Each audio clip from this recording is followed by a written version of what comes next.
When my wife, Camille, stood up at her cousin's engagement party in Chicago and tapped her glass for a toast, I thought she was about to say something sweet. Instead, she smiled that tight, polished smile she used whenever she wanted to hurt me in front of people and said, "Let's all raise a glass to my husband, Darius, the quietest man in the room and the easiest man in the world to control." Everybody laughed like it was harmless. I laughed too, because that's what embarrassed men do when they don't want to look broken in public. But what happened 10 minutes later changed everything. Subscribe now, because this story only gets colder from here. The worst part wasn't the joke. It was the way Camille looked at me after she said it, like she was checking whether I'd stay in line. That was her thing. Small humiliations dressed up as humor, private disrespect disguised as confidence. Her family barely reacted because they were used to it. Her friends laughed because she trained them to think I was soft, harmless, lucky to have her. I stood there in a rented banquet hall near Bronzeville, holding a sweating glass of ginger ale, feeling like everyone had just been invited to witness my place in my own marriage.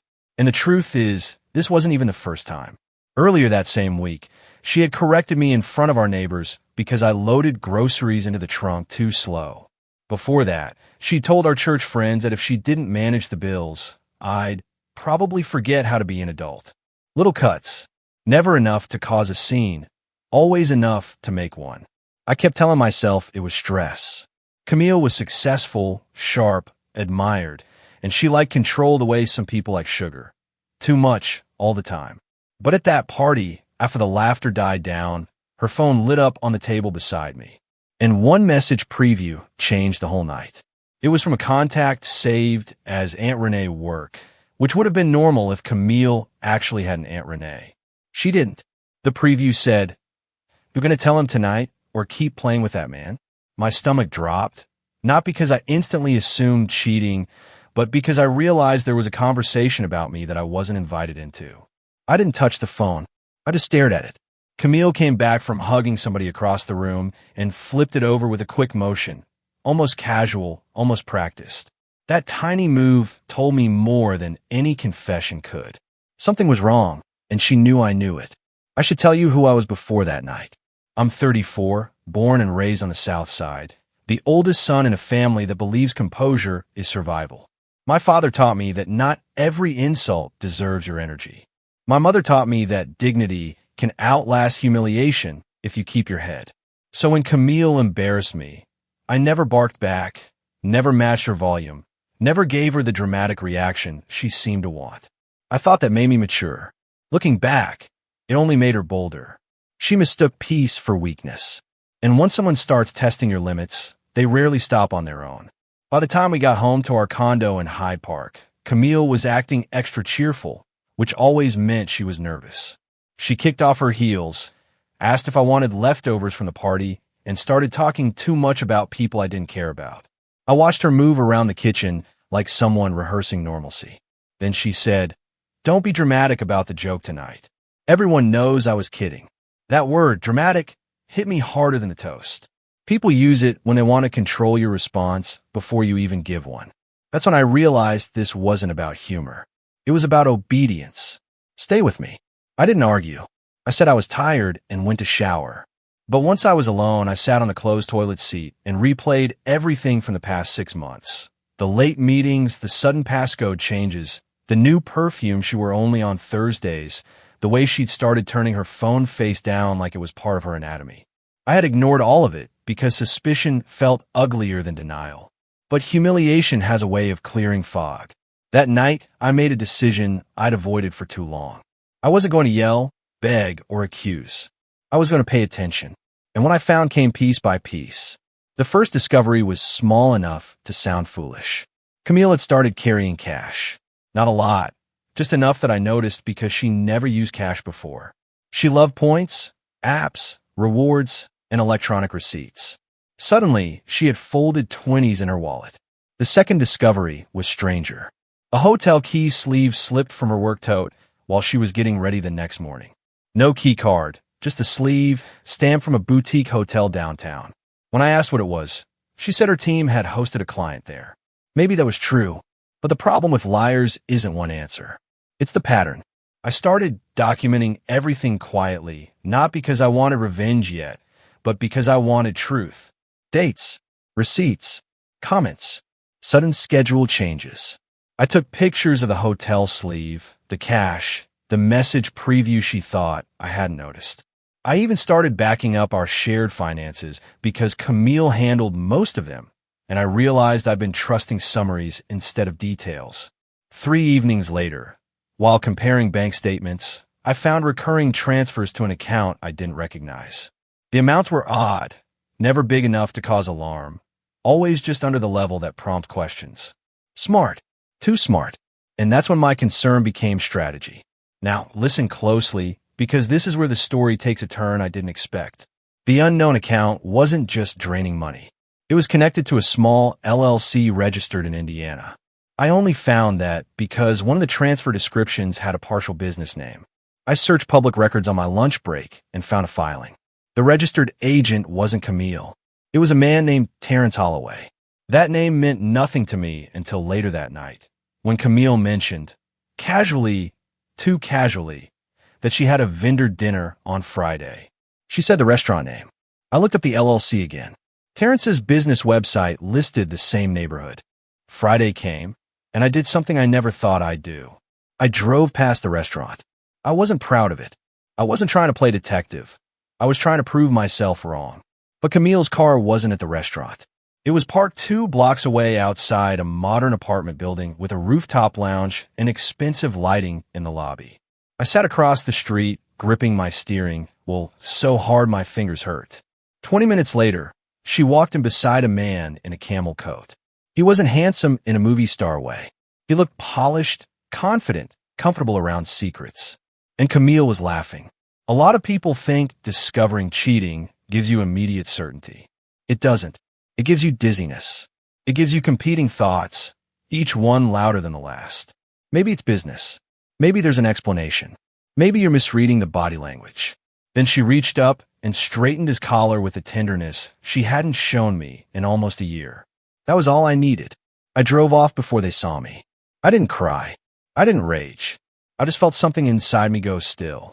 If you've ever had a moment like that, subscribe, because you know the calm after betrayal is never really calm. I told no one at first.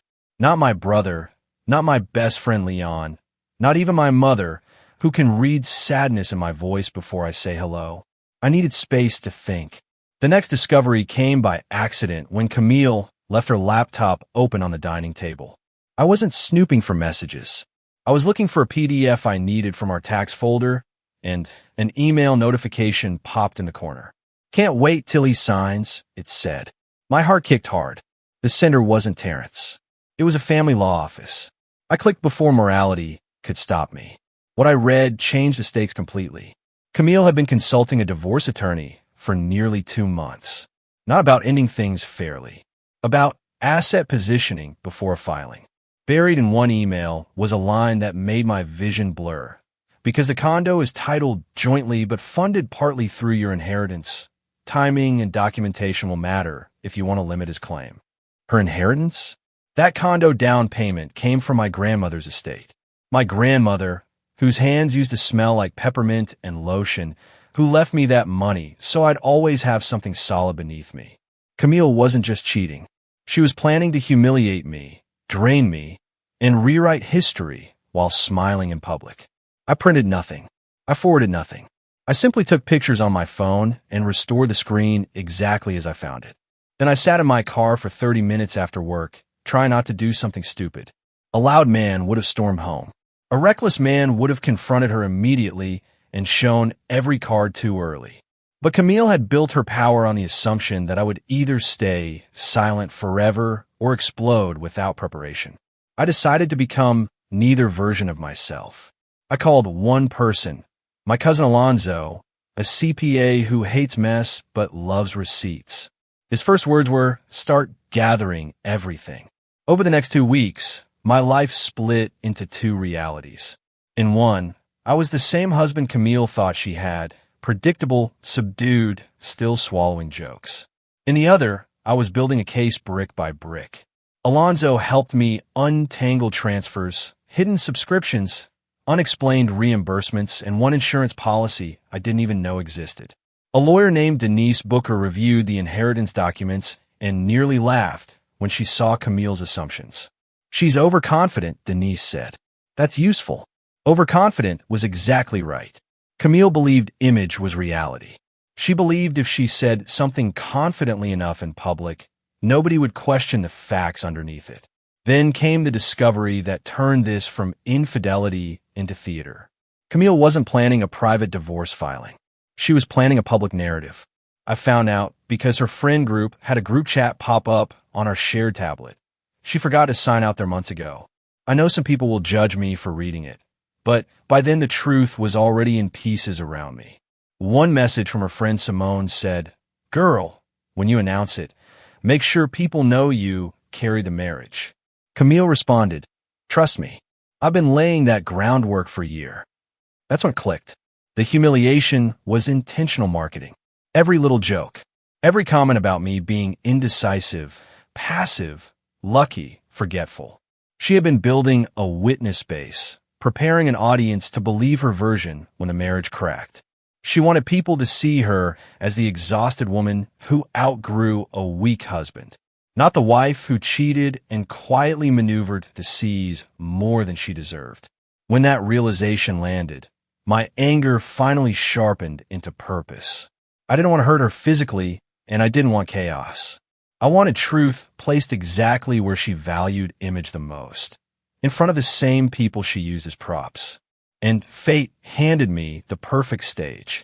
Camille's 32nd birthday was 3 weeks away, and she was planning a rooftop dinner downtown with family, friends, coworkers, and half the city's opinion makers. At least, that's how she talked about them. She obsessed over the guest list, the candles, the photographer, the custom menu cards, the speech she would give about new seasons and growth. I smiled and nodded and even offered to help with the playlist. She mistook that for surrender. But Denise was finalizing paperwork. Alonzo had the financial timeline organized. And I had something even more valuable than proof. I had patience. Sometimes the cruelest thing you can do is let a dishonest person feel safe. A week before the dinner, Camille came home glowing. She kissed me on the cheek and asked if I could say a few words at the party about supporting her journey. The audacity almost impressed me. She wanted the husband she was secretly replacing to help decorate her reinvention. I looked her dead in the eye and said, "Of course." She smiled in relief, like she just snapped another invisible leash around my neck. But that same night, Denise filed a legal freeze request on the disputed funds and prepared formal notices regarding the inheritance trail, the concealed transfers, and the misuse of joint assets. Camille still had no idea. The birthday dinner arrived on a warm Saturday evening, with Lake Michigan catching the sunset like polished metal. Camille wore a gold dress and the kind of confidence that makes people move out of your way. Everybody was there. Her cousins, her best friends, Terrence, introduced as a business associate, which almost made me laugh, and even a few people from our church who thought we were a polished couple. The photographer floated around taking candids. Servers poured sparkling water and champagne. You could feel Camille curating the whole room in real time. And because stories like this matter, go ahead and subscribe, because the final move starts now. She gave her speech first. Of course she did. She talked about growth, courage, shedding old versions of yourself, and refusing to shrink for anybody. Everyone clapped because the speech sounded empowering if you didn't know it was built on deceit. Then she said, "And I want to thank Darius for always supporting me, even when he didn't always understand my vision." There was again that polished little knife, the public framing of me as small. She handed me the microphone with a smile that said perform correctly. For 1 second, the old version of me almost did. Then I remembered my grandmother. I remembered everything. I stood up slowly and thanked everyone for coming. I congratulated Camille on her birthday, her ambition, and her commitment to presentation. I got a few laughs. Then I said, "Since tonight is about truth, growth, and new seasons, I thought this would be the perfect time to clarify a few things before any major announcements are made." The room changed temperature. Camille's smile didn't disappear. It froze. Terrence looked down at his drink. I pulled an envelope from inside my jacket. Not dramatic, just clean. "Camille," I said, "you should know the disputed funds are frozen. The inheritance documentation has been verified, and my attorney has copies of everything." No shouting. No insults. That was important. I didn't need to raise my voice because facts do their own damage when timed right. I placed copies on the table nearest her. Evidence of the concealed transfers, confirmation of the condo inheritance trail, consultation timestamps, and a notice regarding unauthorized financial repositioning. Then I said the line that really broke the illusion. "Also, for anyone being introduced to Terrence as a business associate tonight, I believe accuracy matters." Nobody moved. Nobody even reached for a glass.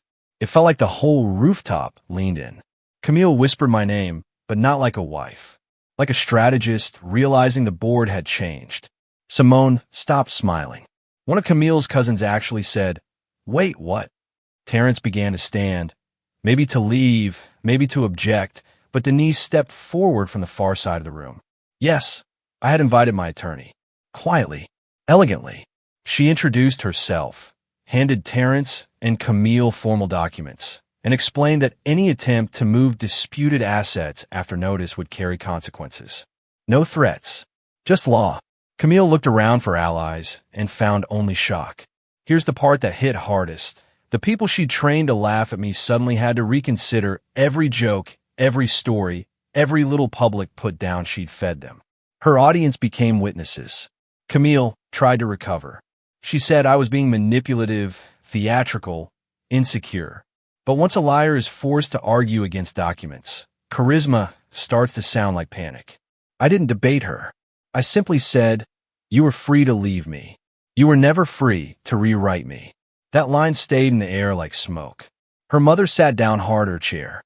Her pastor asked quietly whether this was true. Terrence slipped away before anybody could stop him. And that, more than anything, cracked Camille's composure. Not the paperwork, not the money freeze. The fact that the man she risked everything for wouldn't even stand beside her in discomfort. I wish I could say the ending happened instantly, but real revenge, the kind that doesn't destroy you too, works through consequences, not explosions. Within a month, the divorce filing reflected the real asset history, not Camille's fantasy version. Her attempt to claim my grandmother's contribution failed. The concealed transfers became part of the record. Several friends distanced themselves, not because adultery shocked them, but because they realized she had been using them as a stage. At church, nobody asked me nosy questions. Word travels differently when the quiet person turns out to have been telling the truth all along. Reputation doesn't collapse loudly. It folds inward. The most devastating part for Camille wasn't losing me. It was losing control of the story. She could handle heartbreak, maybe even public embarrassment, but she couldn't stand being seen clearly. For years, she had built herself as the composed, superior one, the woman managing a weak husband. Once that image cracked, she had nothing ready underneath it. Terrence vanished. Her friends grew cautious. Her family stopped laughing at the old jokes because now they heard the cruelty in them. And the birthday photos she'd paid so much for? They captured the exact moment her face changed when she realized I was no longer participating in my own humiliation. 6 months later, I moved into a smaller place in Oak Park with sunlight in the kitchen and peace in every room. My mother brought over too many plants. Leon came by with wings and bad advice.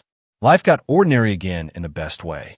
One evening, while unpacking the last box, I found my grandmother's handwritten note from the inheritance envelope. "Use this for something stable, baby." For the first time since the party, I cried. Not because I missed Camille, because I understood what stability really meant. It wasn't keeping a marriage alive at any cost. It was refusing to let disrespect define my reflection. So if you're wondering whether Camille ever apologized, the answer is no, not really. She sent one message months later that said, "I hope you got whatever satisfaction you were looking for." I stared at it for a long time before deleting it. Satisfaction wasn't the word. Clarity was. She thought public humiliation would keep me obedient. Instead, it woke me up, exposed every hidden move, and gave me the discipline to end things with precision. No screaming, No chaos. Just truth, timing, and consequences. And sometimes that's the coldest revenge of all. Drop a comment telling me whether you would have exposed her publicly or walked away in silence.